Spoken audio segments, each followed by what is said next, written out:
Madam గారు మొన్న bill gates గారు వచ్చి వెళ్ళారు. ఆయన వల్ల లాభం ఏందంటారు? అసలు వాళ్ళు వైసీపీ నాయకులు కొంతమంది మాట్లాడుతా ఉన్నారు. ఆయన వచ్చిన టీ, కాఫీ, సమోసా లెక్కలు చెప్పమని అడుగుతా ఉన్నారు. అసలు ఆయన టీ, కాఫీ, సమోసా అసలు తాగాడా, తిన్నాడా అంటారు అసలు అక్కడ? మరండి సిగ్గులేని జనం అంటే వైసీపీ వాళ్ళు. మీకు సిగ్గొద్దారా బాబు? మీ పిల్లలు చదువుకొని ఉద్యోగాలు చేసుకోవట్లా? ఇవాళ మధ్య తరగతి పిల్లలు కూడా నిజంగా అండి బస్ స్టాండింగ్ కూడా తెలియని వాళ్ళు అమెరికా వెళ్తున్నారంటే కారణం ఎవరు? ఐటీకి ఫస్ట్ స్టెప్ వేసింది ఎవరు? మనకి మన హైదరాబాద్లో ఉన్నప్పుడు బిల్ గేట్స్ గారు మైక్రోసాఫ్ట్ పెట్టారు తీసుకొచ్చి. హైదరాబాద్ వచ్చి బాబు గారితో కొంచెం సేపు మాట్లాడి, పాపం ఆయన 5 నిమిషాలు అంటే అరగంట మాట్లాడాడు. అరగంట పైన మాట్లాడి ఇలాంటి టెక్నాలజీ తెలిసిన ముఖ్యమంత్రి ఉన్నాడు, నేను పెడతానని చెప్పి దాని ఫలితంగా మనకి మైక్రోసాఫ్ట్ వచ్చింది. ఇవాళ ఐటీలో ఎంతమంది ముందుకు వెళ్తున్నారండి పిల్లలు? ఇవాళ మధ్యతరగతి పిల్లలు కూడా చదువుకొని ఎంతంత జీతాలు తీసుకుంటా విదేశాల్లో ఉంటే మనం గొప్పగా ఫీల్ అవుతున్నాం, మా పిల్లలు చదువుకుంటున్నారు. ఇందులో మీ పిల్లలు లేరా? దాంట్లో లేరా? ఈ సిగ్గుండాళ్ళు మాట్లాడతారు నిజంగా ఇట్లా. ఇవాళ బిల్ గేట్స్ అంటే ఎవరండి ఆయన అసలు? సింహభాగం జనానికి ట్రస్టుల ద్వారా ఇస్తా మనకి ఏదో చేయాలని ఇక్కడ ఒక కంప్యూటర్ దీన్ని పెడితే, క్వాంటమ్ కంప్యూటింగ్ పెడితే దాంట్లో కూడా వాళ్ళది ఉంది, మైక్రోసాఫ్ట్ వాళ్ళది కూడా ఉంది పార్ట్నరు. దాంట్లో కూడా ఉంది. ఆయన వస్తే చూడటానికని వచ్చి ఇంకా ఆయన మహిళలకి ఎంత అవకాశం ఇస్తున్నాడో వాళ్ళందరికీ ఇదే. మీకు తెలిసి చావలేదేం కానీ బిల్ గేట్స్ అట్ట మాట్లాడొద్దండి వీళ్ళు. ఎందుకంటే పెద్ద ఆయన పర్సనల్ విషయాలు మనకి అనవసరం. మనకి ఏదైనా సహాయం చెయ్యాలి అని వచ్చిన మనిషి ఆయన. అసలు వస్తే ఇంకా అయ్యో మహిళలు ఇంకా అందరికీ ఆయనకి పునుగులు తెచ్చి పెడితే అనుకున్నారు చాలామంది, మనకి అవకాశం రాలేదు బిల్ గేట్స్ గారికి పెట్టే అవకాశం అని. ఆయనకి అవి పెట్టారు, ఈ పెట్టారు. ఏం పెట్టారు ఆయనకి? ఆయన ఇంట్లో డిన్నరో లంచో బాబు గారే చేశారు. అదేదో ఆయనకి ఫుడ్ ఆయనే పెట్టారు తీసుకెళ్ళి ఇంటికి. మరి వాళ్ళ తోటలో అవి ఉండవల్లి తీసుకెళ్తే అక్కడ మహిళలు ఏమో వచ్చేసి పునుగులను అవి తీసుకొచ్చి పెడితే ఆయన ఫీల్ అయ్యి పాపం తిన్నాడు ఒకటోరా. అసలు ఏదో తిండిపోతే వాళ్ళు వచ్చినట్టు, తిండికి ఎంతో ఖర్చు అయినట్టు, అసలు ఆడేదో రాసేసినట్టు. వీళ్ళు అసలు ఇట్లా మాట్లాడుతుంటే వీళ్ళకి సిగ్గు లేదండి? ఆయన వస్తే కూడా ఆయన తిండి ఎంత అని అడిగారు. మరి మీరు వచ్చినప్పుడు, మీరు పోయినప్పుడు స్వామీజీకి, మీ స్వామీజీ పద్దాకు వచ్చేవాడు కదా విశాఖపట్నం నుంచి, ఆయనకి ఎంత పెట్టేవాళ్ళు? ఆయనకి ఎంత సొమ్ము పెట్టావు, ఎంత పెట్టారు మీరు ఏ రకంగా ఏ స్వాముల దగ్గరికి పోయి ఎంత పెట్టి వచ్చారు మీరు? వాళ్ళకి ఎంత ఇచ్చి వచ్చారు? అదోటి బయటికి తీయండి ముందు. ఇలాంటివన్నీ కూడా పిచ్చి మాటలు, పిచ్చి కథలు. జగన్మోహన్ రెడ్డి అనుకో అసలు వీళ్ళకి అనుబుద్ధి ఎలా అవుతుందండి? అసలు బిల్ గేట్స్ గురించి కామెంట్స్ చేయాలని వీళ్ళకైనా అనిపిస్తుంది.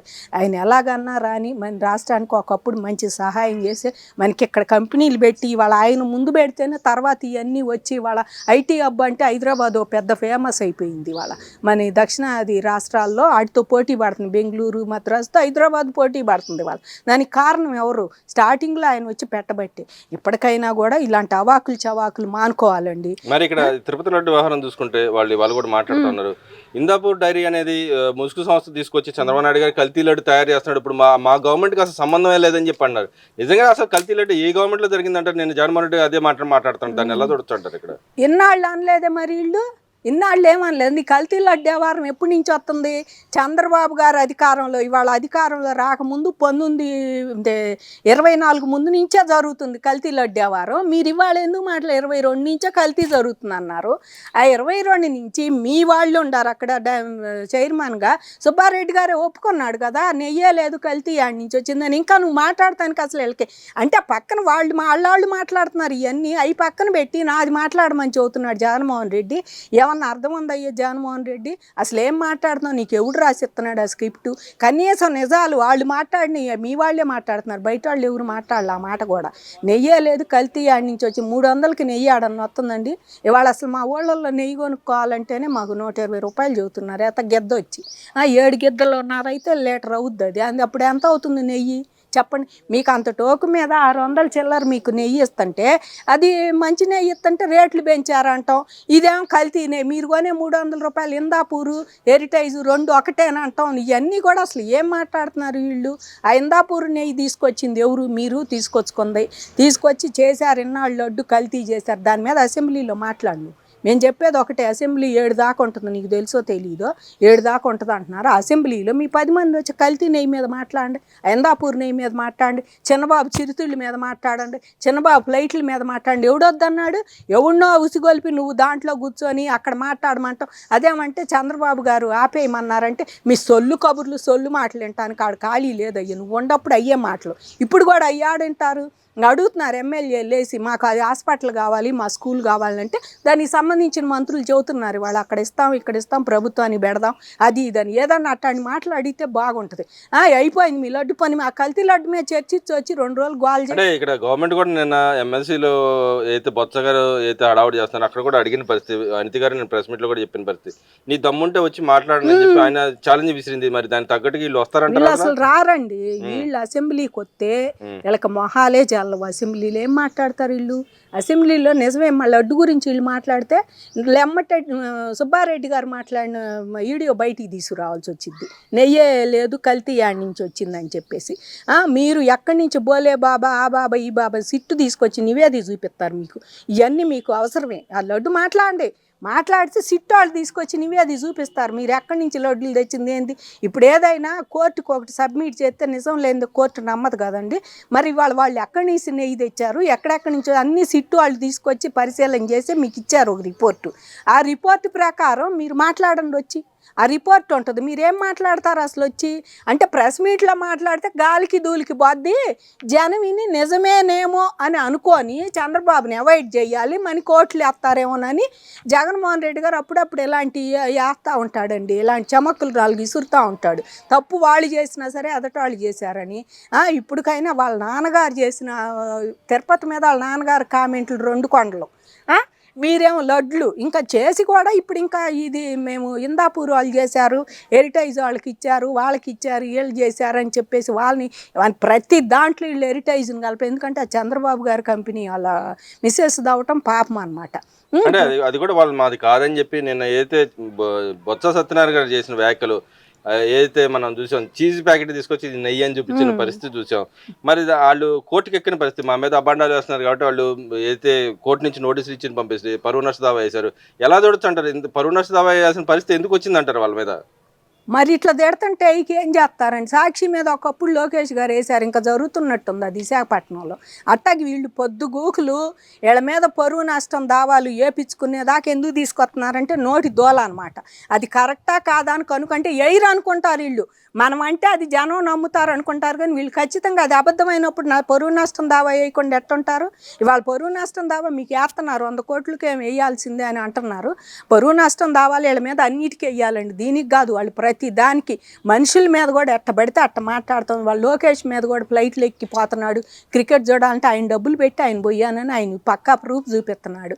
ఆర్టీఐ వాళ్ళు ఇస్తేనే నేను ప్రూఫ్ చూపించండి అని ఆయన చూపిస్తుంటే ఇంకా మీరు దాన్ని పట్టుకొని అలాడతాం. శాసన మండలిలో నోటుకొచ్చినట్టు బొత్స సత్యనారాయణ గారు ఎమ్మెల్సీ పదవి ఇచ్చారని ఏదో మాట్లాడాలి, నేను పెద్దాలకాయ ఉన్నాను మాట్లాడతాను. ఈ ఊళ్ళో నువ్వు వెళ్తున్నా ఉత్తరాంధ్రలో ఏమన్నా చేసావు పో, ఇప్పుడు చూడిపో. ఉత్తరాంధ్రకి ఇప్పుడు చూడిపో ఎంత దానికి భోగం వచ్చింది ఆ భోగాపురం కట్టిన తర్వాత. కానీ ఇక్కడ భూములు అన్యాక్రాంతం చేస్తారని చెప్పి వాళ్ళు ప్రచారం చేస్తారు కదండి. మరి అన్యాక్రాంతం ఎవరికండి అన్యాక్రాంతం చేసేది?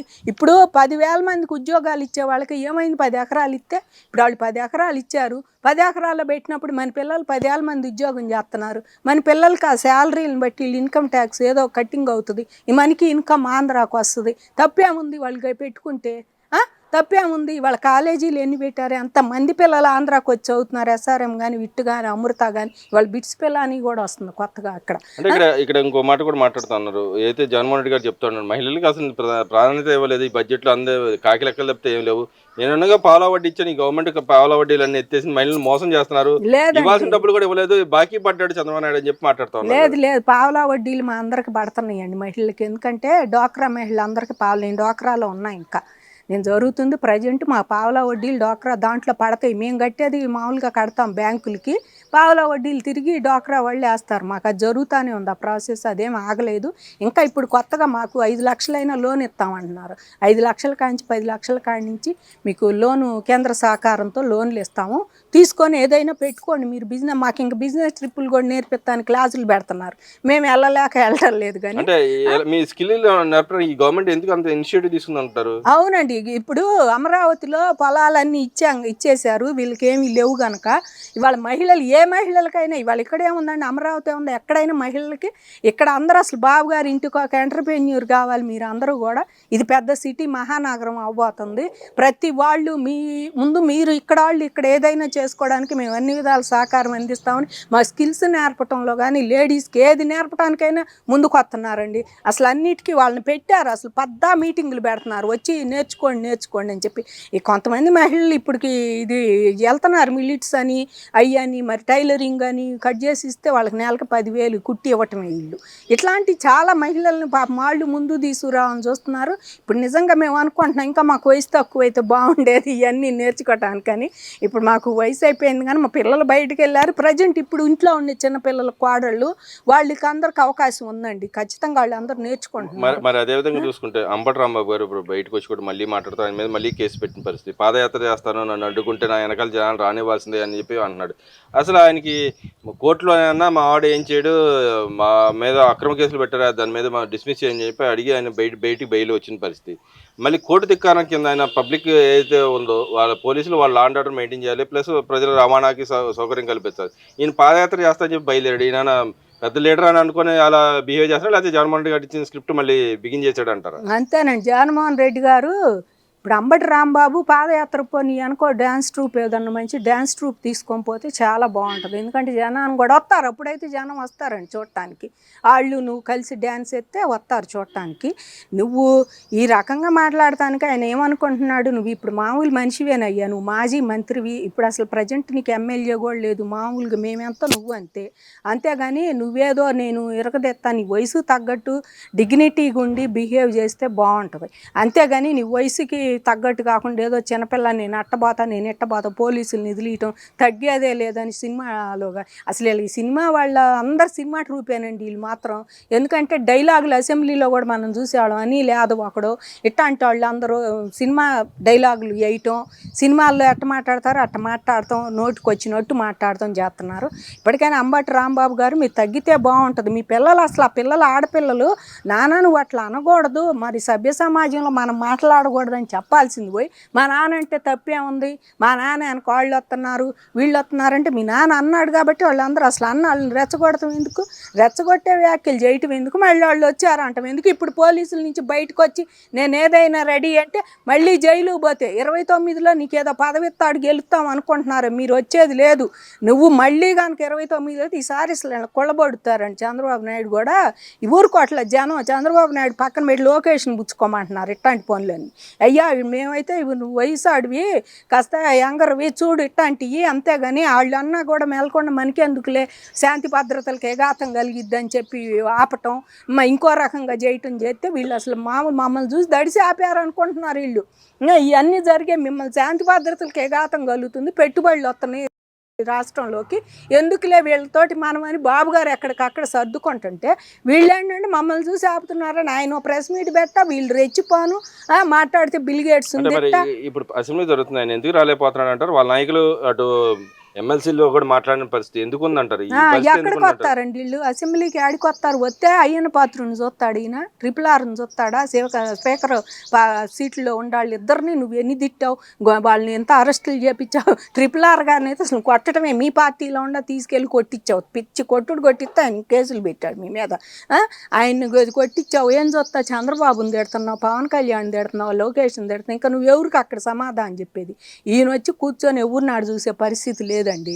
మిగిలిన 10 మంది కూడా ఆ నాయకుడే లేనప్పుడు అసలు వాళ్ళు కొత్త వాళ్ళు మొహాలు కూడా ఎప్పుడు చూసినట్టు లేవు మనకి, అట్టుండారు వాళ్ళు. మరి వాళ్ళ నియోజకవర్గాలకి ఏం చేస్తారని అక్కడ వాళ్ళు ఓట్లు వేసారో ఏమో ఆ జనం కూడా ఆ కొత్త వాళ్ళకి. వాళ్ళైనా వచ్చి మరి మా నియోజకవర్గాలకి కావాలి చేయండి అని అడుగుతున్నారా? లేదు. పోనీ వచ్చి మేమయ్యా మా నాయకుడు మీద కల్తీ నెయ్యి వ్యవహారం పెట్టాం అదేందని అడుగుతున్నారా? లేదు. కల్తీ లెక్కర వ్యవహారం అడుగుతున్నారా? లేదు. అదేమంటే బీసీ కులం కార్డులను అడ్డం పెట్టుకొని వీళ్ళు చేసే నాటకాలు, వీళ్ళు చేసే పనులు బీసీ మామూలుగా చేయట్లేదండి. ఏదైనా ఆయన పేరు రమేష్ కూడా ఆయన అయ్యాంలో బీసీల అబ్బాయిని తీసుకెళ్ళి ఆమెలో తగలబెడితే మాట్లాడినాడు. ఇప్పుడు పెళ్ళాం కూడా బీసీ కార్డు ఎత్తుతుంది మాట్లాడితే. మీరు కులాల మతాలు పక్కన పెట్టండి, ఎవరికి రాష్ట్రంలో అన్యాయం జరుగుతుంది ఎవరు మాట్లాడండి. అది ఏ వ్యక్తి అయినా సరే, అది బీసీ ఉంది ఓసీ ఉంది, ఎవరికి అన్యాయం జరిగినా మాట్లాడవచ్చు. రాష్ట్రం తరపున సొమ్ము అంత నష్టపోయినా మీరు మాట్లాడవచ్చు అసెంబ్లీకి వచ్చి. ఆ దమ్ము దమ్ము లేనప్పుడు ప్రెస్ మీట్లు కూడా పెట్టకూడదు, వీళ్ళు ఇంట్లో కూర్చోవాలి మెదలకుండా. పాదయాత్ర చేస్తా అంటున్నావు కదా, ఏదో చెయ్యి చూద్దాం, ఆయన చేస్తాడు, అంబటి రాంబాబు చేస్తాడు డ్యాన్స్ ట్రూప్ వేసుకొని. మరి ఈ డ్యాన్సులు వాళ్ళని వేసుకొని ఎగస్టా వాళ్ళని వేసుకొని వైఎస్ జగన్మోహన్ రెడ్డి చేస్తాడు. కానీ ఇప్పటికైనా సరే మీరు తెలివి తెచ్చుకొని కాస్త జనం ప్రజల దాని గురించి మాట్లాడితే బాగుంటుంది. అంతేగాని ఎంతసేపటికి మా డబ్బా కొట్టుకో, మా కల్తీనయ్యి అన్నారు కాబట్టి మీకు ఆపాదిస్తాం, మా కల్తీలు ఎక్కడ అన్నారు కాబట్టి మీకు ఆపాదిస్తాం. అంతేగాని మీరేం చేశారు, ఇంకేం చేస్తున్నారు, ఇంకా ఈ ప్రాజెక్ట్ ఎంతవరకు వచ్చింది, అమరావతి ఏం చేశారు, లేకపోతే ఇంకోటి వంశధార ఏం చేశారో, సుజలా స్రవంతి ఏం చేశారు, లేకపోతే ఇక్కడ ఇటు పక్కన ఇంకా మీరు పెట్టాల్సిన ఇవి ఉండవు కదా ప్రాజెక్టులు పెడతానన్నాయి, అవి ఏం చేశారు, ఇట్లాంటి వాటి మీద మాట్లాడండి. మీరు మాట్లాడితే జనానికి కూడా నలుగురు పనికి వచ్చాయి, నలుగురు పనిలోకి వచ్చి ఏమైనా పెడుతుంటే దాని మీద మాట్లాడండి, అది బాగుంటుంది. అంతేగాని మీరు ఇప్పుడు ఇక్కడ అందరికీ స్కిల్ డెవలప్మెంట్ బాగా నేర్పుతున్నారండి. ఎక్కడికక్కడే స్కిల్స్ నేర్చుకొని అందరూ కొంచెం పిల్లలు బయటికి వెళ్ళకుండా మన పిల్లలకైనా ఇక్కడ పనులు దొరకాలి, ఎంతో కొంత జీతాలు తీసుకొని అయినా స్టార్ట్ చేసి ఖాళీగా ఉండకుండా చేయాలని చేస్తున్నారు. దాంట్లో ఇక్కడ పద్దాకు ఉద్యోగ మేళా కూడా పెడుతున్నారు. మాకు రేపు 26 కూడా ఉంది, నెలకోసారి పెడుతున్నారు ప్రతిసారి ఉద్యోగాలు. అట్లాంటివి చేస్తుంటే ఇంకా మీరేం చేయటం లేదు, మహిళలకి ఏం చేయట్లేదు. మహిళలు ఏమో ఇంట్లో మహిళలను చూడు నువ్వు ముందు, మా మహిళల సంగతి ఆలోచిద్దు కానీ మీ అమ్మ మహిళ, మీ చెల్లెళ్ళు ఇద్దరు ఉండారు, సునీతను ఆవిడ పేరు షర్మిల, ఆ మహిళలను చూడు ముందు, వాళ్ళు న్యాయం చేయి. మీ బాబాయిని చంపింది ఎవరో పట్టుకుంటే నీ చెల్లెలకి న్యాయం చేసినట్టు. మా సంగతి తర్వాత నీ సొంత చెల్లెలను కూడా పక్కన పెట్టు. మా నాన్న చచ్చిపోయాడు, నీ బాబాయ్ కూతురు అడుగుతుంది, ముందు ఆవిడకి న్యాయం చేయి. నీ పక్కన తిప్పుకునే ఎంపీ నాకు మాంసం రేట్లు పెరిగినాయి, చేపల రేట్లు పెరిగినాయి అని కేంద్రంలో చెప్పే దగులు బాజీలు తయారై ఇంకా వీళ్ళు అసెంబ్లీలో ఏం మాట్లాడదండి. పార్లమెంటు పోయి నాటుకోడి మాంసం పెరిగింది, ఆ చేపలు పెరిగినాయి అనేవాళ్ళు వీళ్ళు ఏం మాట్లాడతారు అసెంబ్లీలోకి వచ్చి? ఇట్టకుండా వైసీపీ వాళ్ళు ఎప్పటికైనా వీళ్ళ మాటలు వింటే జనానికి చీ అనిపిస్తుంది. అట్లా అనిపించుకోకుండా సింగిల్ డిజిట్కి ఈసారి వీళ్ళు పరిమితం అయ్యేది 29లో. మేము వస్తాం ఏదో ఈ జనాన్ని ఇంకా కొడతాం చంపుతాం అనుకుంటున్నారేం కానీ మీ మాటలకి ఎవడు ఈసారి ఓట్లు కూడా